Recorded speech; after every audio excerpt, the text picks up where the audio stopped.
Testing, 1, 2, 3. Welcome everyone, good morning. Good morning everyone here that's live. Good morning, good afternoon, good evening everyone who's watching us live stream. This is streaming around the world.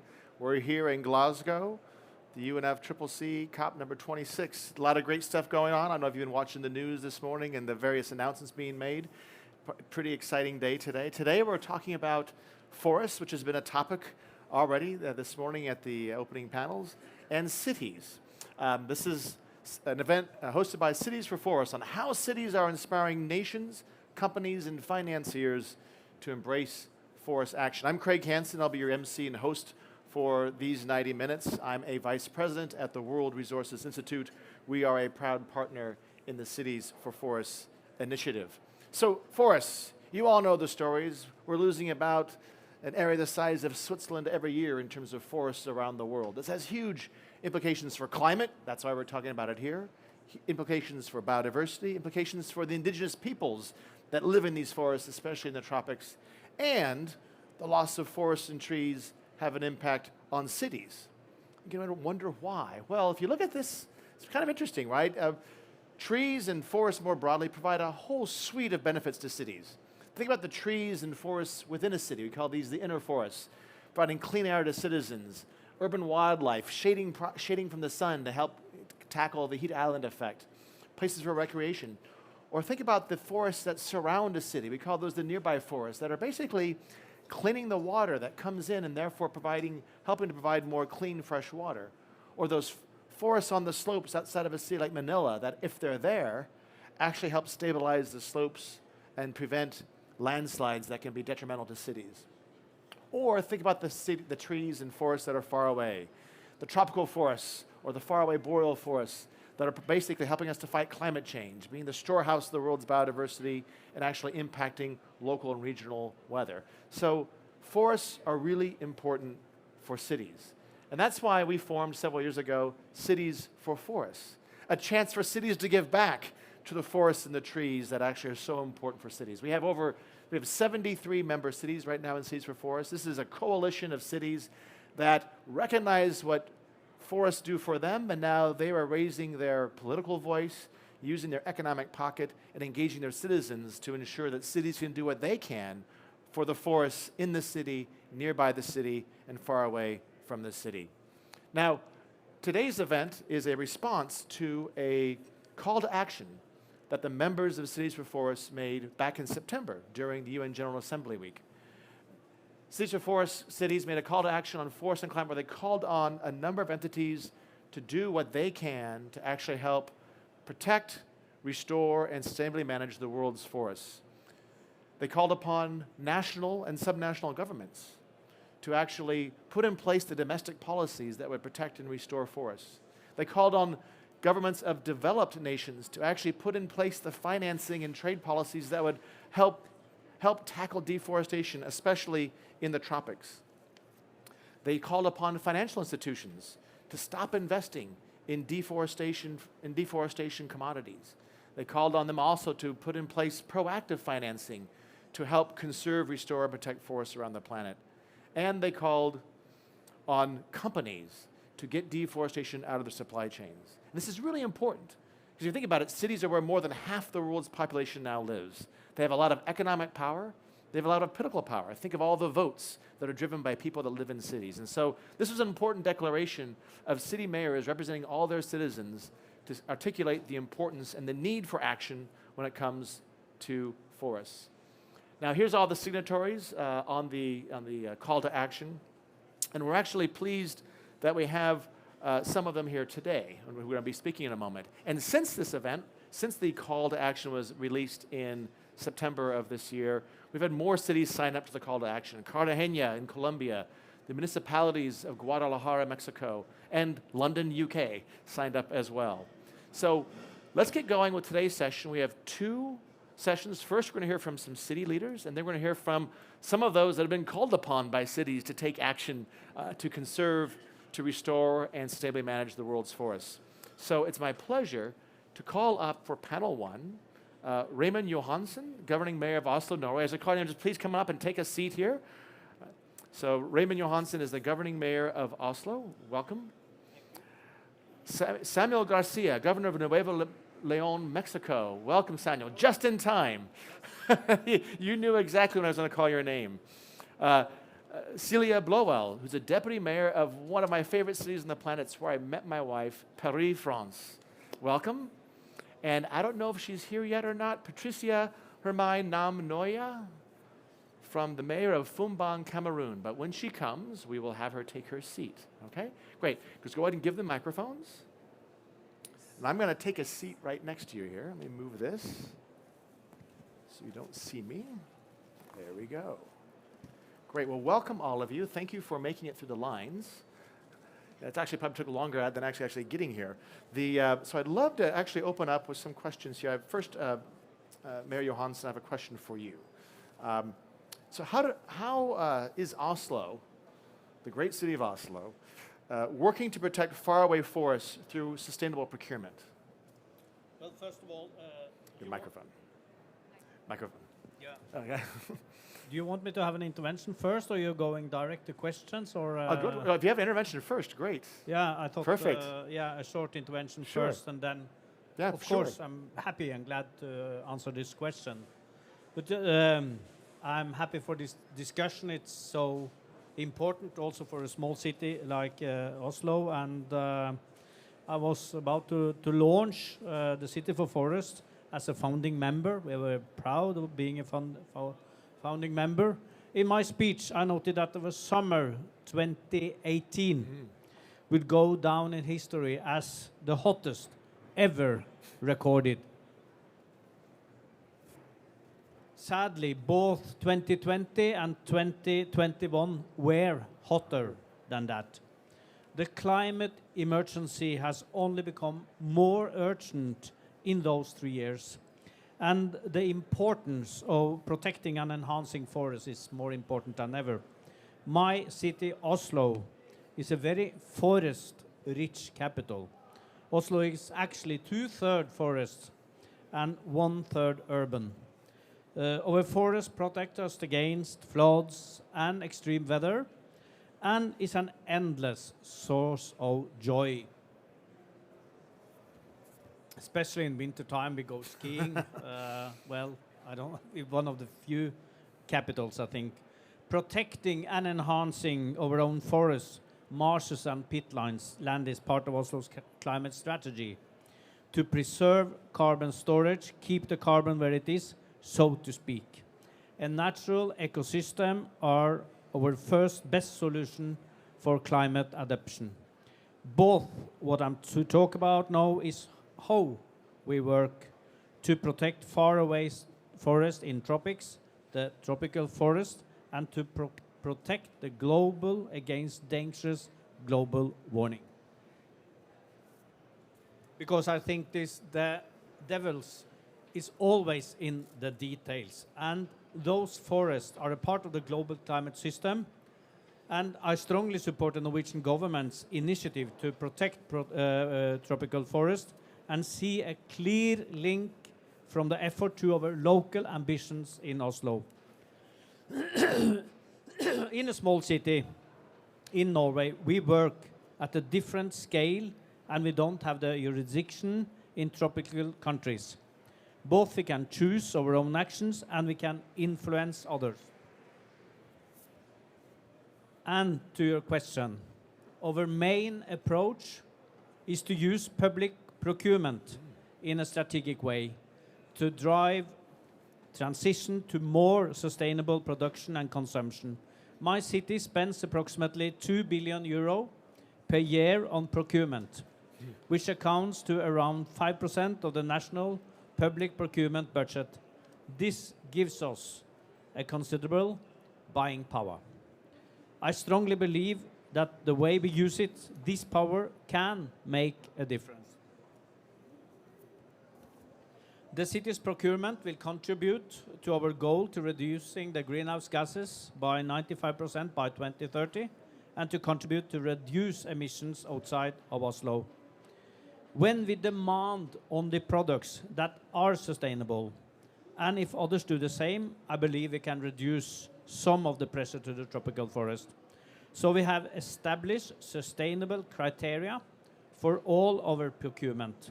And we have to put a system in place to follow up. We use a life cycle approach, where climate and environmental consequences of products are assessed from production to end of life. I will also mention the investment strategy to Oslo's pension funds allows. This life insurance company, fully owned by the City of Oslo, responsible to the city's pension scheme, it manages more than 12 billion euros. The pension funds has a target of reducing the carbon intensity of its internally managed portfolio by 90% by 2030.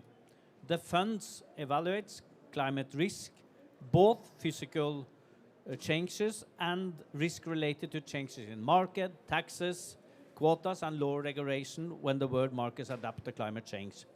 To scale up our efforts, we welcome international cooperation as well as continued work on getting the data we needed to make the right choices. There is always strength in numbers. I'm encouraged that we have mayors and governors, investors, IKEA, and other business actors that are all working on this issue. So that's the important thing, to use our public procurement, use our purchasing power, and have a clear system on details down to what we can buy, our pension company, and we as a city. That's the small answer on your question. Thank you very much. It's very impressive. Let's give a round of applause for all everything Oslo is doing here. That's great. We're going to come back on some more on that one. That's fantastic. I'm going to turn things now over to Governor Garcia. Love to hear any opening reflections, and I've got a question for you. Sure. Well, first of all, good morning. Yesterday was deeply sad. I wanted to hear better lectures from our leaders. The truth is that they are thinking of 2050, and they do not represent youth generations. They do not represent cities and regions that are very ambitious on our climate change fight. So I think cities and regions like Nuevo León have the opportunity to show those leaders they are in a mistake. For example, on Nuevo León, let me introduce my state. Nuevo León is the most important state of Mexico, the economic state and motor of Mexico. We are the city industry of America Latina. Monterrey, Nuevo León has the largest industry of our continent, America Latina. And obviously, we have a lot of pollution because of industry, but also because we have a refinery, Pemex refinery in the city, and government has not done his part. Our public transport is very old and pollutes a lot. That's why I came here to Glasgow to make a very important announcement for my citizens and show them that if we are all part of the problem, we have to be all part of the solutions. First of all, we negotiate with the refinery. They're going to invest $82 million in green processes to reduce 95% of the emissions of that the refinery procedures. Second, we're going to have a great investment in public transport. We are acquiring 500 buses, 110 electric buses, converting Nuevo León in the biggest fleet of electric buses nationwide. But the third and most important, what is the industry going to do for helping having a good air quality? Today we are announcing a green tax reform, an ambitious green tax reform to create landfill taxes, quarry taxes, greenhouse effect taxes, and every industry that pollutes is going to pay for remedy. With that budget, we're going to have a green fund that will be directly applied to a massive reforestation. 2 weeks ago, we had into law a new protected region, Sierra de Picachos, and we are planning to introduce 1 million trees all above the Monterrey city. Monterrey city has 92% of the population. 6 million persons of Nuevo León, 92% in the city. And that's why we want to be very clear. Those taxes are not for citizens. They are only to subject 160 fabrics we have already detected and 20 rock extractor companies. I think regions cannot wait for the nations to act. They are big elephants, they are slow. Yesterday lectures really depress our convictions. In 2050, I'm gonna be 60 years old. What's gonna be my answer for my nephews, for my sons, for my grandsons, when they ask me, what do we do in Glasgow? So I think, and I conclude by assuring that regions and cities have to be the example for the world. Thank you. Thank you, Governor. And you're announcing this today. Today is the first time the world's hearing of your new tax system and then to help finance restoration. Today's announcement, obviously, for the 2022 budget, we're going to have this reform with these taxes. Today's announcement. Today, Nuevo León is going to have a great debate with this announcement, but we love these debates. Green climate change debates. I wonder if every mayor or governor can say they love those debates. That's great that you do. Great, thank you. I'm going to turn things over to Paris. Celia, love to hear your thoughts. Opening remarks before I go to a question.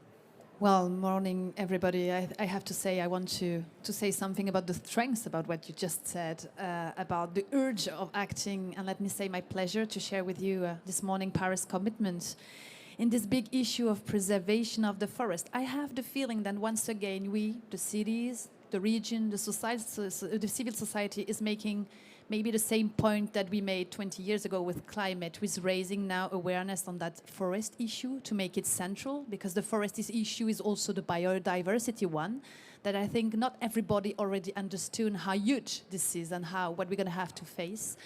So definitely in Paris, as you may know, we've been really committed to climate issues for now 15, 20 years, and we're adding for some years now a strong roadmap on biodiversity and preserving biodiversity, and especially the trees and the forest are a big issue for us.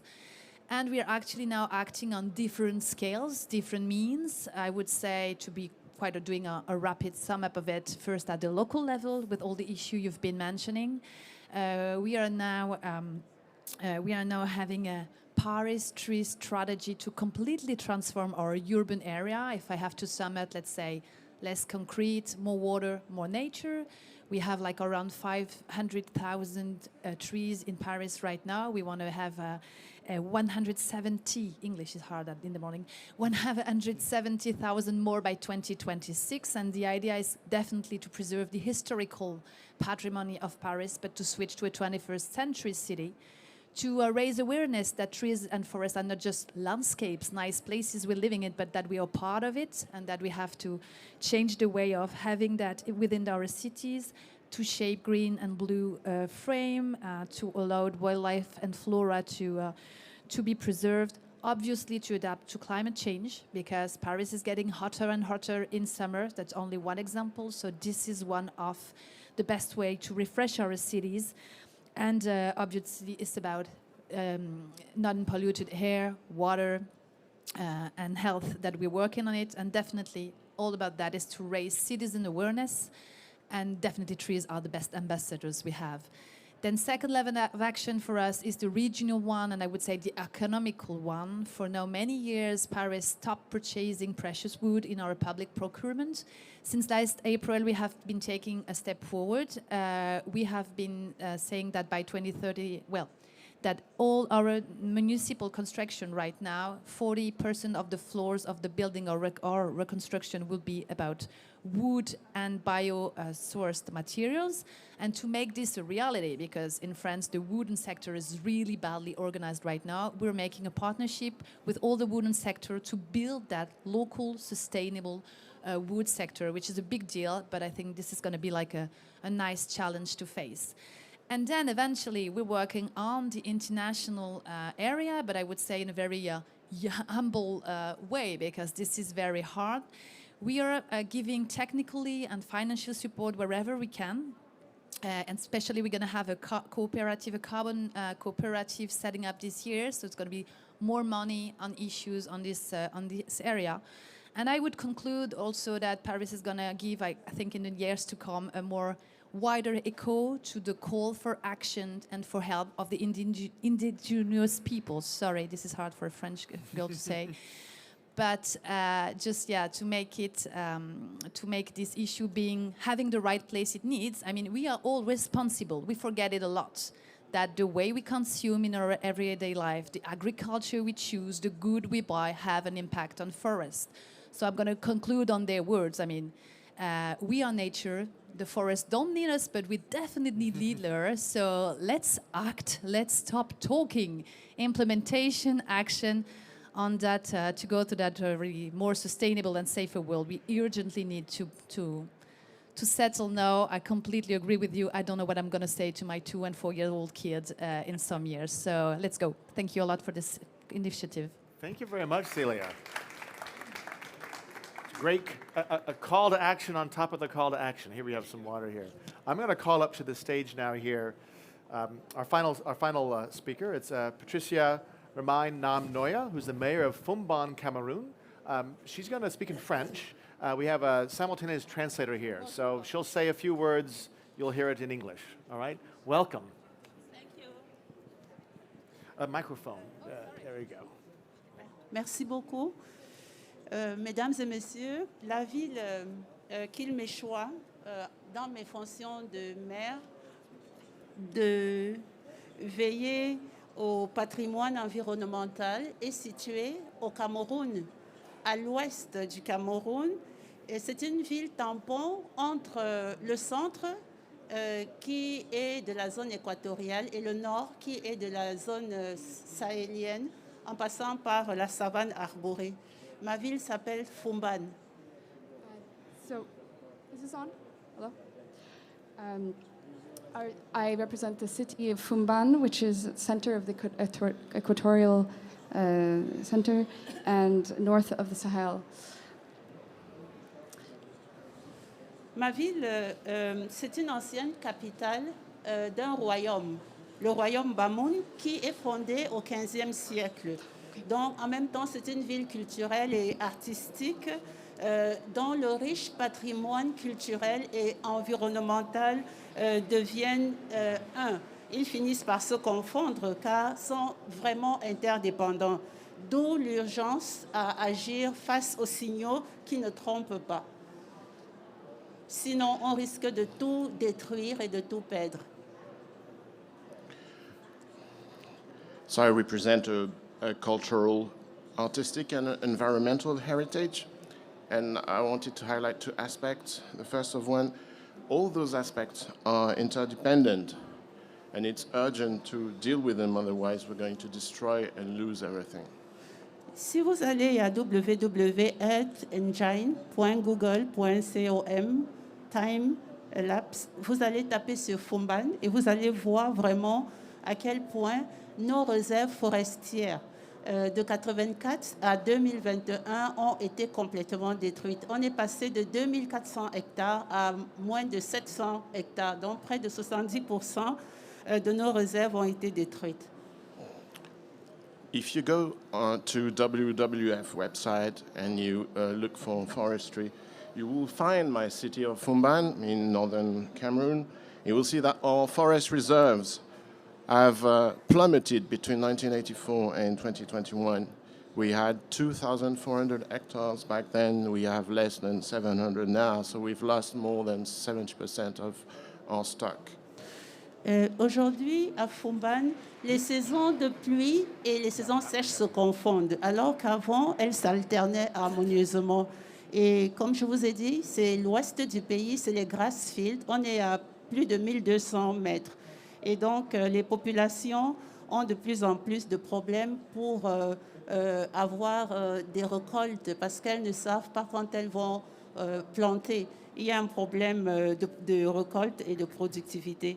Et à Funbon, comme je vous disais, il y avait des grands arbres de style fromager, baobab, parce qu'on jouxte le centre. Aujourd'hui, ces arbres sont complètement détruits. De même que nos forêts-galeries, parce que nous avons des rivières qui serpentent et les forêts-galeries fleurissent, de même que la faune, elle est vraiment en pleine disparition. We usually had two very different seasons, the dry one and the rain one, and now they are mixed when they used to be alternated. I'm speaking from a region in the west of Cameroon at 1,200 meters 8. Populations are facing difficulties for their crops. They don't know when to plant anymore. They face productivity issues too.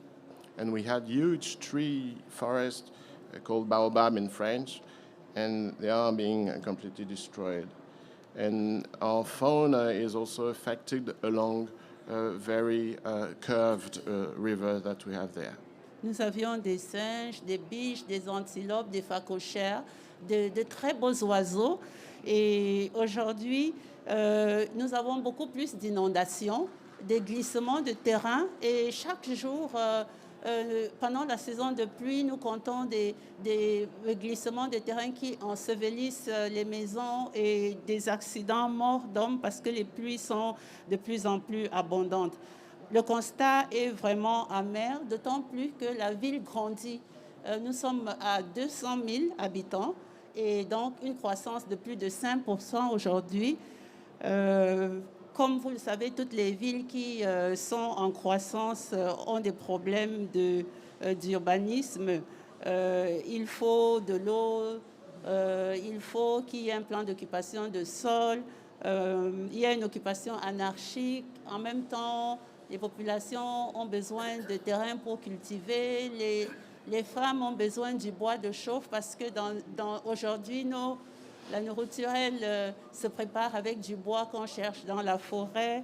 Et donc, nous avons vraiment ce problème qui environnemental. Okay, thank you. Excuse me. It's for you message. Sorry. So we have a very rich fauna, among them monkeys, deers, antelopes, phacocheres, but they are threatened by floods and landslides, which occur daily, that dwell houses, and with increasing rains, we come to a sad result. We we have 200,000 inhabitants and inflation rate of more than 5%. And we face the same problems that increasing cities are facing. So we have urban issues, we have difficulties for water supply. We have to deal with wild land occupation, and there are land issues, not land enough for all those people. Plus, women need to go to the forest and come back with wood in order to heat their homes. Donc, en fait, on remarque que l'homme, en même temps, est victime et en même temps responsable. L'homme est responsable parce que aujourd'hui, malheureusement, le spectacle est que les populations entrent dans les forêts avec des tronçonneuses, ce qui ne se faisait pas avant, et coupent du bois sans être punis. Avec tout le temps, on entend les bruits de tronçonneuses et c'est vraiment un spectacle désolant. Et en même temps, les populations sont victimes parce que de plus en plus, les terres agricoles sont rares. Les feux de brousse détruisent les forêts. Et donc, il y a des plans d'action que ma ville a pu mettre en place, qui certes est importante, mais insuffisante parce que il faut un partenariat avec l'État, il faut un partenariat avec les organisations internationales techniques. Et il faut vraiment que chaque population, et c'est là où on insiste, chacune doit comprendre que par son action individuelle, la vie de la nature en dépend. Donc, c'est un peu notre lutte. Éduquer les populations et pouvoir mettre en place des plans d'action, comme je vais vous le citer ici, qui doivent accompagner notre engagement. So the local populations are both victims and responsible for this sad state of fact. They are responsible because, for instance, we witness with a great sadness electric chainsaws cutting off trees for this supply of wood for heating for home, like I said. And the local populations are also victims because they lack the agricultural land needed. There are a lot of wildfires that burn down both the savanna and the forest. But at local level, at my city level of Funbon, we do have action plans. So they're not enough. We need to sign partnerships both with the federal state and with international technical organizations. And Okay. so most of our work consists in educating local populations. Je pense que c'est bon. Nous avons dit là l'essentiel. Il faut un partenariat avec l'État. Par exemple, les forêts qui ont été détruites appartiennent à l'État. Et nous, les communes et les populations riveraines, nous entendons une rétrocession de ces forêts aux communes. Et bien sûr, il faut que nous puissions prendre en main toute cette gestion, cette gouvernance et cette éducation pour que nos enfants, les générations à venir comprennent qu'elles doivent respecter la nature et que leur action, bonne ou mauvaise, va se retourner sur eux. Donc, je vous remercie pour votre attention et je pourrais répondre aux questions s'il y en a. Merci, Monsieur James. So that's it. My concluding remark is we need to establish partnership with the state.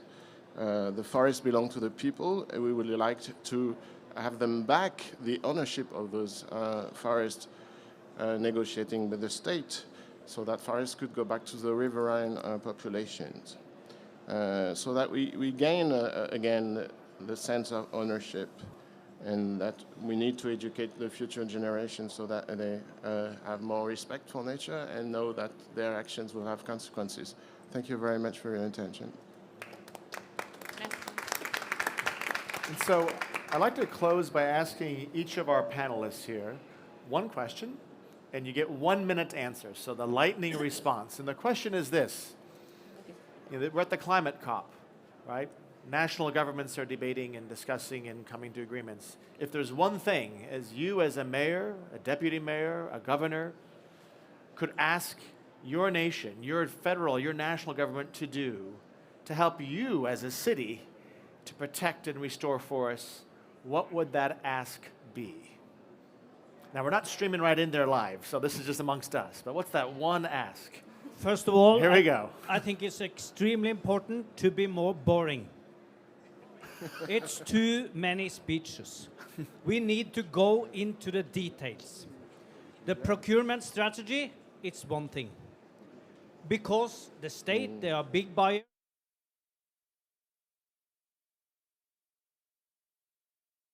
That you set up. And I can give you an example.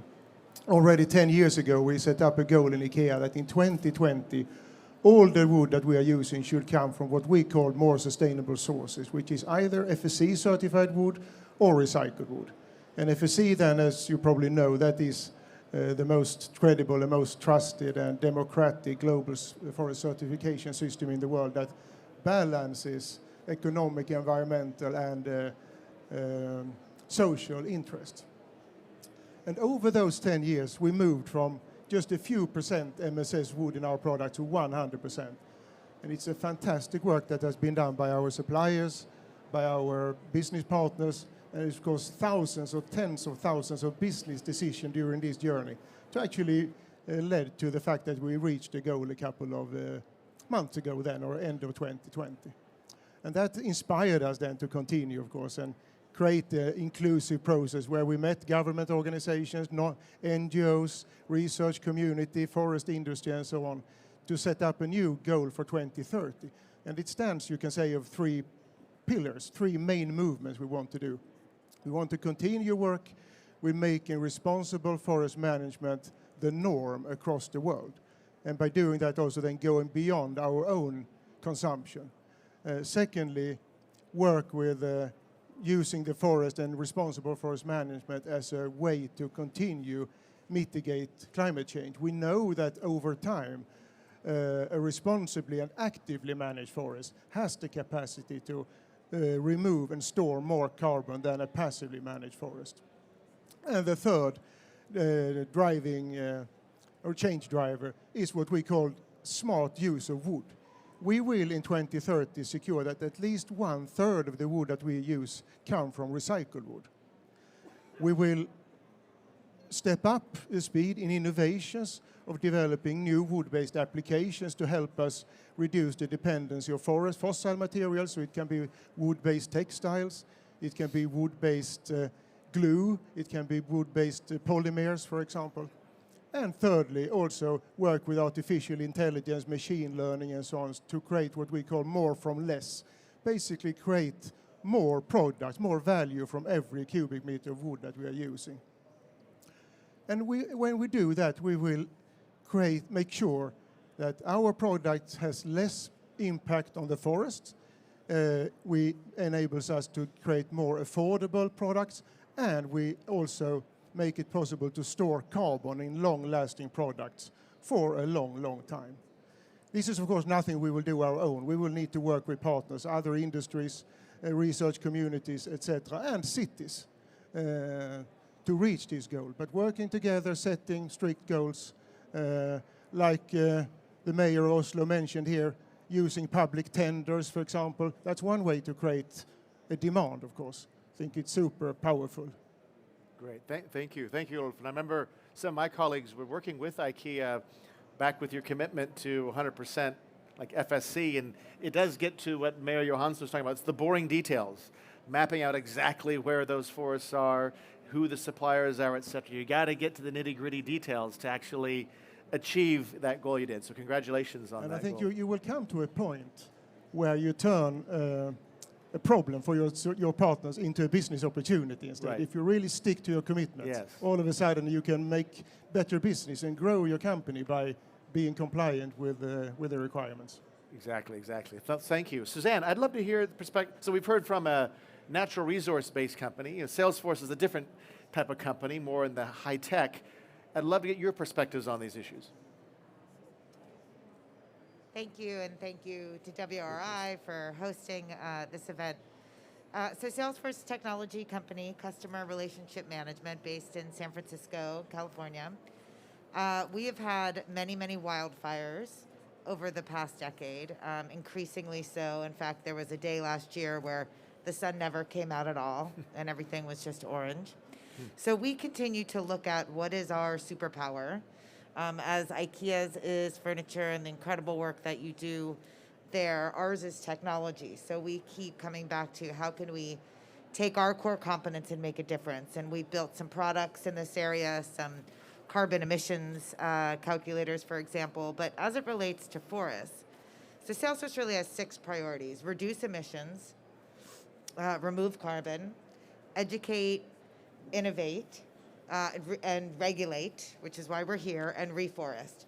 So we launched with the World Economic Forum at Davos 2019, 1T.org, which is a trillion tree effort. It wasn't meant to be a net new effort for tree planting and conservation and restoration. It was really meant to be an umbrella organization to bring together the incredible work of WRI and the World Wildlife Fund and so many NGOs and cities that are doing this work all over the world. And I'm proud to say we have gotten commitments of 53 billion new trees since just that 18 months ago. from 100 different countries around the world and over 200 companies. So really exciting progress. And we really believe that nature-based solutions are just critical not only because of the carbon sequestration potential, but also because of the biodiversity potential and the economic development potential, and really the engagement with local communities to make that happen. So Salesforce is, as a technology company, looking to use our core competence, working with cities and governments, Canada, in fact, and the Leticia Pact in South America, to sort of take our technology, use artificial intelligence, do a number of things to really help in those local public sector efforts, and also use our microphone and our voice in the sector to help engage more companies get involved in these efforts in the way I described. Great, thank you. Thank you very much. We all know, I think we all have heard of the trillion trees, right? It was quite an announcement when it came out. Probably the last Davos that everyone was there physically, right? That's right. Yeah, that's right. And I'll just give a shout out to the dear Jane Goodall, who couldn't be with us this time at COP26, but she's a dear friend of Salesforce, dear friend of A Trillion Trees, and she's launched something called Trees for Jane, which I just want to help her support. It's enabling individuals to take action wherever you are, all over the world, to really help in the conservation restoration movement. Great, great, thank you, and thank you for that note. Ambroise, what are the barriers to financing nature-based solutions, and how do we overcome them? You know a little bit about finance. Well, we are indeed a big provider of finance in climate action. We at EIB, we have taken big commitments to strengthen considerably our activity in climate action. But it's true that, let me just give you two examples of what we do to try to help in dealing with the issue we are discussing this morning. One is a pilot initiative that we have taken with the European Commission that is called Natural Capital Financing Facility, which is a facility in Europe to finance, in particular, cities where we want to strengthen the element related to nature-based solutions. And two projects that we have financed, for example, one is in Athens, the city of Athens in Greece, where we have strengthened a lot in their program of Resilience 2030. We have strengthened a lot the greening of the city, but also the links between greening the city and water and water management. And the other one is in Poland, Szczecin, a city also in Poland, where in the old part of the city we have helped greening, in particular, social housing. And outside of the EU, what we have done is an initiative that is done with the German and the Luxembourg government, which is called the GAP Fund. And the GAP Fund is putting in place technical assistance at a very early stage to identify what could be in terms of nature-based solutions. And for example, what we have done in Montenegro, in Podgorica, is a mapping of the buildings where we think there could be some greening of roofs. And that's the kind of thing that can help also in cities to find solutions and nature-based solutions. Now, what I would say is what we discussed this morning is very closely linked to two of the big issues that are on the table. One is discussed extensively here, which is adaptation. And one is hopefully going to be discussed extensively in the coming months, and it is nature and biodiversity. And it is extremely important to put more emphasis on these issues. We, EIB, are announcing here a tripling of our activity in adaptation. I think it's important because these projects, especially these projects nature-based in cities, are often small scale. There is problem of enabling conditions. They are not revenue stream themselves. I mean, the project of Athens, for example, it's 5 million out of a 50 million projects. So you need to support especially this. You need to bring knowledge sharing, to bring technical assistance, and as much as you can to come at an early stage so that we can have maximum impact. Great, great, thank you. Jürgen, tell us a bit about multilateral development banks and what they can be doing to invest in nature-based solutions and support cities in the endeavor that we've got here with Cities for Forests. Jürgen, your thoughts? Thank you, Craig, and thanks for having me on the panel here. Before I get into that, give me 1 minute, a couple of thoughts. Sure. First of all, I'm always really happy to be in a conversation with mayors. They are the most exciting, the most inspirational, the most dynamic, the most impatient people that I normally meet when we speak on panels. That's where the new ideas are coming up, and the creativity is boundless, right? I've inherited the city portfolio about a year and a half ago at the World Bank, and I have had numerous interactions with mayors around the world, and it's just absolutely fascinating what's going on there. So I would encourage all of you who work in city councils and city governments, come to the World Bank, interact with us, work with us. We have a strong team. C40 is a very good example, but we have numerous other trust funds, abilities to interact with you on a broad range of issues that you want. Not just this one, it's also the broader spatial planning, because that also is connected. What is the future? It's not just about planting trees in what you have. Many cities are expanding rapidly, right? To have that planning done right is absolutely essential. And then it's also connected, where do you plant this? What is your social fabric in the city? How do people get involved in this, right? And these are very important elements of all of this. This is not just the technical solution or the natural solution. So what do we do? What do multilateral development banks do? And our colleagues are sitting here as well. That's exactly what we do. We engage with you in a comprehensive way, not just in a little program here or a task force there, but to really look at what is the future for your livable, healthy, inclusive city that is also climate smart. At the World Bank, we're doing at the moment a study. This will be our flagship study for the entire Sustainable Development Vice Presidency, and the title will be Cities and Climate Change. It will really look into how are cities impacted by climate change and what can cities do, both on the adaptation, resilience building side, but also on reducing the footprint. How can they do this in the most socially fair way? And in 2 minutes or 5 minutes, we cannot go through the whole instrument set, including taxation, carbon pricing, what have you, right? There's tons out there. So my message to you is, come and talk to us. But also the IDB, EBRD, EIB, all the multilateral development banks are really quite focused on this. And if you allow me one personal thing, this is actually very personal to me. I grew up in a city forest, in the city of Stuttgart. Those of you who know Stuttgart in Germany, it's a pretty mid-sized city, about 600,000-700,000 people, happens to be in a valley, so it needs a forest around it in order to deal with the air pollution and the wind flow. And my father happened to be the forester for that forest for 35 years. So I grew up with the notion, his only purpose in life was to leave those 2,500 hectares of forest that protect the city of Stuttgart in a better place when he retired than when he got it. That was his single purpose throughout his life. And meaning in a better state didn't mean more value extraction out of the timber. That was number 5.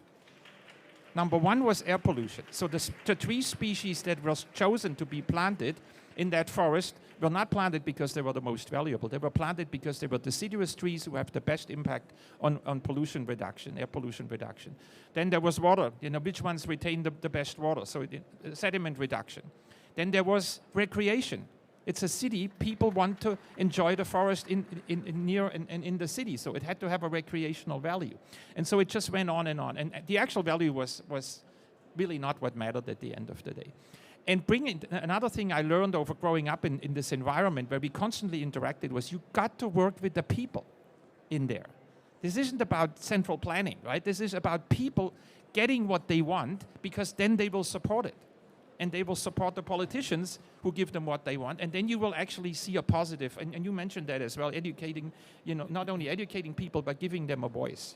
right? And bringing it back in. So to me, this is hugely important. I think cities around the world have massive opportunity to do things differently. There are very good examples everywhere in the world. China is one example. It's still not on this list. Now is Stuttgart, by the way. I hope you can get them on the list in your slide.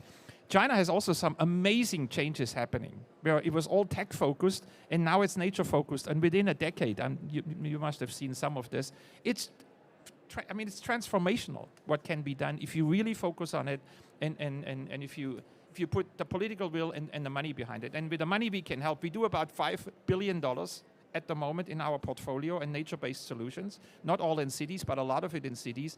And we have doubled in just the last year our engagement on this topic. So thanks for that. Thank you, Jürgen. Thank you. Juan Pablo, love to hear your perspectives from multilateral development banks and their role on this agenda. Thank you, and first of all, thanks for the invitation. It's a pleasure to be with all of you and with my colleagues in this panel. And as Jürgen was mentioning, I think the role of the MDBs is to start integrating the work with cities and how to interact with national governments. I like a lot your question at the end. What do you want from your government as well? At the Inter-American Development Bank, we have developed the Sustainable Development Department with a view of territory. We have all the issues related with sustainable cities and urban development, but at the same time, rural development and how climate, biodiversity, natural disasters interact into the territory. So I think the first thing that I wanted to mention is that if we want to start about nature-based solutions, the first part that we have to think about is how the territory interacts. And speaking with many mayors in Latin America and the Caribbean, most of our cities have very important rural areas. You mentioned here different, Medellin, for example, 70% of Medellin is rural.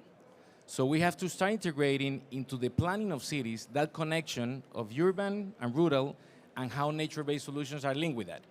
So thinking about the recovery of Latin America and the Caribbean, if we learn something about COVID during the last year and a half, what's the role of mayors in concrete action, as you mentioned, Jürgen? The interaction of national governments and locals, but listening how mayors were responding to the crisis were a key lesson for us at the ADB. And seeing it was not the correlation that the best cities that respond to COVID were the ones with better disaster risk and resiliency assessment was not a coincidence. They were more prepared to do that. So as you mentioned before, Jürgen, I think part of the role of the multilaterals is to help and support cities and mayors to make that connection with the national government, that is our counterpart in the day-to-day, but at the same time with people. So as part of the Vision 2025 of the ADB, the recovery of Latin America and the Caribbean has to be part, climate and sustainability has to be part of the recovery. And part of the recovery, not only from the economic point of view, but also from the job point of view, when you were talking about people, and the importance about nature-based solutions and people is key. Our president, Mauricio Claver Carone, was speaking this morning in plenary about the importance of nature, the contact and the link of biodiversity, climate, and risk, and how biodiversity has to be mainstream into the different sectors, but also into the territory, in cities, but also in rural development. So we have, together with WRI, made a couple of publications. The last one was about nature-based solutions as an opportunity for Latin America and the Caribbean. And we showcase there how nature-based solutions has to be mainstream into infrastructure. When we talk about sustainable infrastructure, nature-based solutions has to be part of that. In transportation, in urban drainage, in cities, when you talk about flooding, every time we talk about sustainable infra, I think nature-based solutions are every day becoming more part of that. And I think the way to approach the integration of nature-based solutions into the programming of our banks is key. The last couple of years, we have made about 28 operations from different areas of the ADB, mainstreaming nature-based solutions, more than $800 million already, and we're seeing that key issue for cities will be that for the future. Examples, in Barranquilla, is one of the cities that you were listed also. We had our annual meeting this year. We're preparing the first biodiversity loan. It will be the first loan for a city in the region, supporting President Duke's program about biodiversities to wetland recoveries into Barranquilla, but also to different sustainable infra works for resiliency. So it's making the connection of nature-based with that. In Chile, to give you an idea, we just approved a program for informal settlements, and part of the program will do a mapping of vulnerability risks for the different cities in Chile, including nature-based solutions as part of that. Peru is thinking about a national program for urban drainage, and we supported that program saying nature-based solutions has to be part of urban drainage. When we talk with mayors every day, Jürgen, we're listening how you don't need a hurricane or a tropical storm anymore. You just need a strong rain to have the city totally flooded. So the question is how a mayor is going to address that.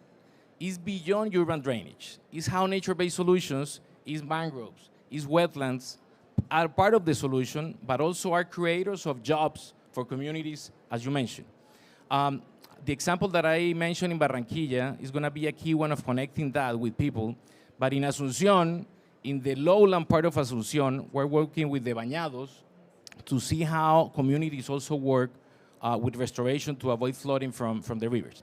So anyways, as you can see, the nature-based solution has to be part of, since the planning of the city, to then be integrated into the different infrastructure solutions, but also a key part to create employment in our communities.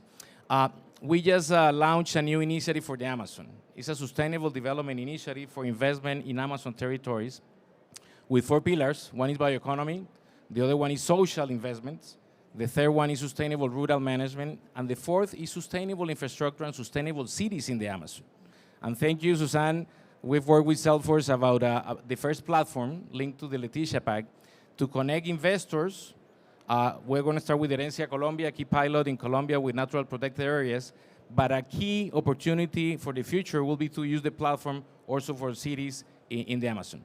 So just to end, I think as Jürgen was mentioned, and also the European Investment Bank, the action is at the local level, and I think part of our role as NDBs is making that connection, but also help governments to create lines of credit to cities and reinforce and pay for results linked to nature-based solutions. I think that's maybe what is coming in the future, to have the incentive for national governments to link national credit lines, and the use of royalties. And you heard the governor of New Leon talking about the refinery. If all the countries in our region start using, for example, royalties from coal, from petroleum, to start having investment lines for cities and pay a premium, a green premium, based on not only the NDCs by nature-based solutions, is something that we have to explore maybe as a result of these discussions. Thank you. Great, thank you. So I'm going to ask you all the same question I asked the mayors. Less than 1 minute, because we're running short on time here. One thing that you would ask national governments to do to advance this agenda today, okay? So I'll let you go in whatever order you want to. One thing you'd ask national governments to do to help advance this agenda for cities for forests, what would they be? With the microphones? Oh, you've got a microphone. So you I have a microphone. That means something. Yeah, I'm happy to start. I would say rule 1 in purchasing is bundle the volumes. Join forces, work together, use the purchase power you have in cities and nations together to drive a positive development. It goes in getting engaged in FSC, getting engaged in the greenhouse gas protocol, etc. Use your size and your power to reach the common goals that we have, and you will get results. Good. And thank you for keeping it under a minute.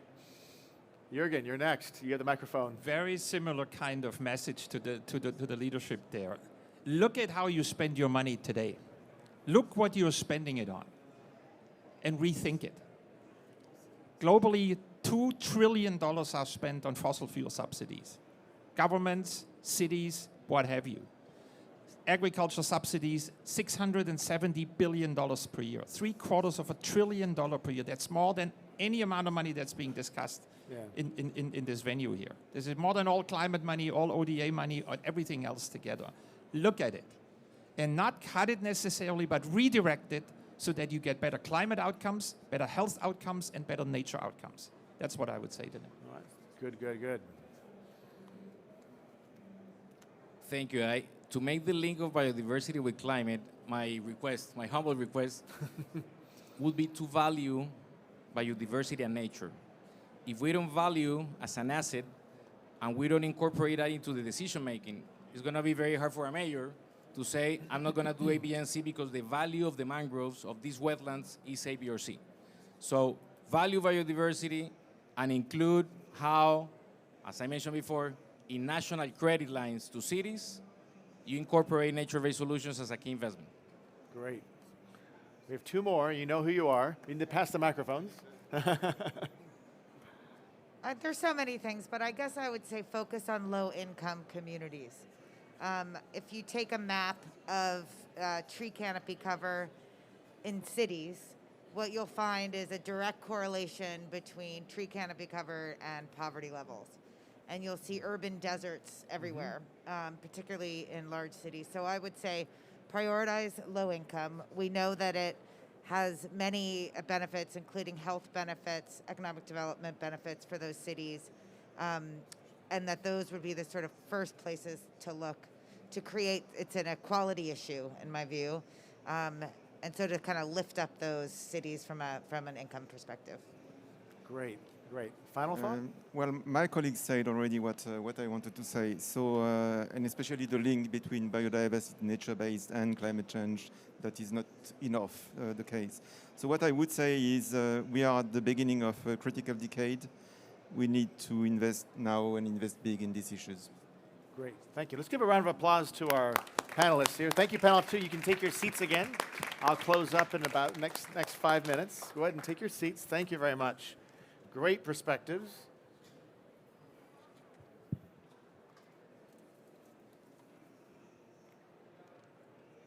So if you want to hear more, we've heard a number of examples of great stories of what cities are doing from various mayors. You can go to this website here, learn more about our call to action, but also you can learn more about some of the great case examples that we have of all 70 plus cities, what they're doing on their inner, nearby, and for faraway forests.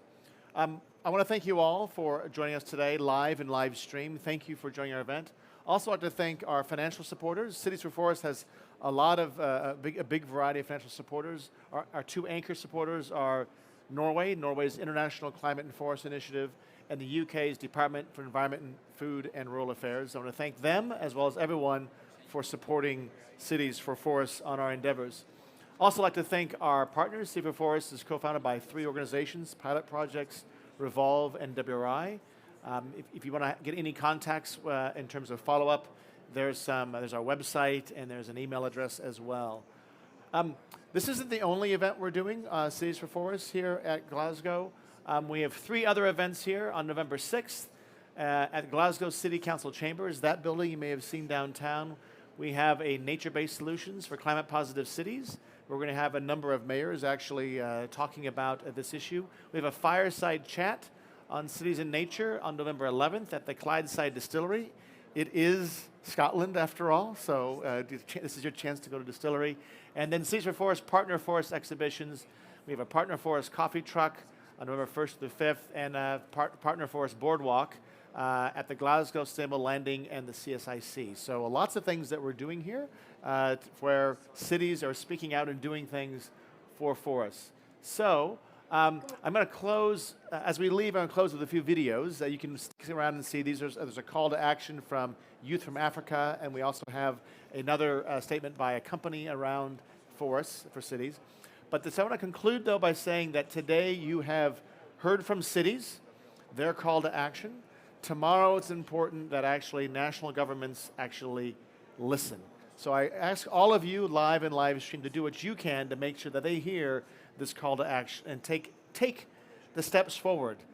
We're done talking, time for action to help cities help forests and forests help cities. With that, I want to thank you all. Have a pleasurable and productive rest of your time here at the COP. Thank you.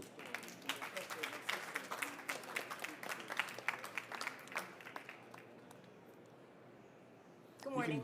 I'm Audrey Choi, Chief Sustainability Officer at Morgan Stanley and CEO for the Institute for Sustainable Investing. It's a pleasure to join WRI and Cities for Forests here at COP for this session on the critical role cities can play to mobilize cross-sector action and investment in forests and nature. For too long, nature's been undervalued or overlooked by business and investors, failing to acknowledge the immense benefits that nature provides to the economy, as well as to the environment, to human health, and our collective well-being. It's often only when we lose natural resources that we begin to fully understand their value, like forests' ability to sequester carbon, reduce greenhouse gases, and serve as a part of our critical infrastructure. We then often find ourselves struggling to invent and then invest in technology to replace those benefits that nature previously provided us for free. Fortunately, nature-based solutions are increasingly becoming highly sought-after investable assets. We're seeing cities becoming some of the leading laboratories for how to invest in nature. Cities are increasingly financing projects related to conservation restoration and climate resiliency. We've seen that communities that enjoy greater access to nature are not only more pleasant, but they can enjoy significantly higher real estate values, cooler temperatures in the summer, and have cleaner air and healthier residents. At Morgan Stanley, we've seen robust and increasing investor demand for investments to promote climate resiliency, protect biodiversity, and conserve forest lands and open spaces. We work with cities, public utilities, and nonprofits to adopt nature-based solutions and then finance them through the capital markets. But in order to help this market truly scale, we need to help develop common frameworks for understanding and valuing nature and the services it provides. And we need global collaboration to access innovative solutions to combat biodiversity loss. Over the years, I've been privileged to work with a preeminent climate scientist, Dr. Rosina Bierbaum.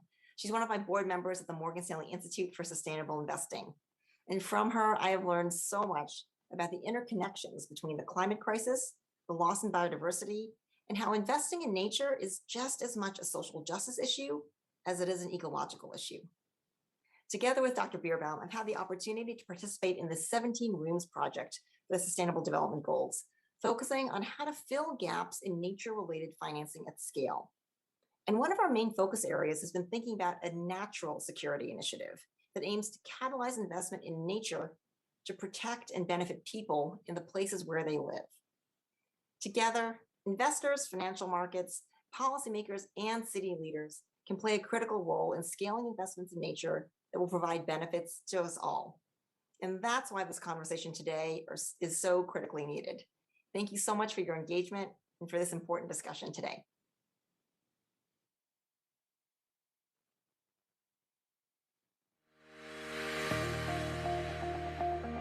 We are a group of 11 young people, 6 from Africa and 5 from France, brought together by a project of the Paris City Hall to carry our voice for an advocacy for the defense of the forests of Central Africa. We represent a youth who wants action and political courage necessary to change the today a deleterious system. We don't remind you, dear leaders, that the Central Africa forest is the second largest forest in the world. We don't remind you, dear leaders, that the local population living on the resources of this forest are marginalized. We do not remind you that deforestation is amplified by precariousness and food insecurity of local populations. We do not remind you that all consumption patterns are mostly inappropriate to the weight of populations that we are. We do not remind you that all these problems are inherent to an unequal system that we largely reject. You know that the forests of Central Africa are at the heart of socio-environmental issues of today and tomorrow. You know all this. You don't need the youth to remind you. And yet, there is a long way to go to stop the growth of deforestation. So we therefore wish to focus on 3 major issues. We call for the development of professional training in the field of agroforestry and agroecology. We call for good coordination necessary for the preservation of forests. We invite the youth of the world to take up the stake of the forest in the Central Africa, as we have done, in order to be the actor of the responsible consumption and to carry your advocacy to its effective realization of the actor of the world. We invite the scientific community to consider and integrate indigenous knowledge and know-how in their research and recommendations on local agroforestry and agroecological practices in order to optimize the yields of subsistence agriculture while guaranteeing the sustainability of ecosystems and natural resources. We invite the CEMAC and ECAS member states to encourage certified companies through tax incentives. We also invite China, European Union and its member states to collaborate with certified companies in Central Africa, which will also be a powerful incentive and will lead to decreased illegal forest exploitation. We call on African states to harmonize all the norms governing forest land law, commercial and industrial laws. It is necessary to give more power to environmental laws and to put in place a more inclusive and transparent governance for the management of Central African forests. Thank you. The integration of forest preservation uses long life. We ask the African state to allow effective access to quality education for all, integrating women, local communities, actors in the protection of forests. Forestry uses must be an integral part of school programs and be based on coordination with local know-how.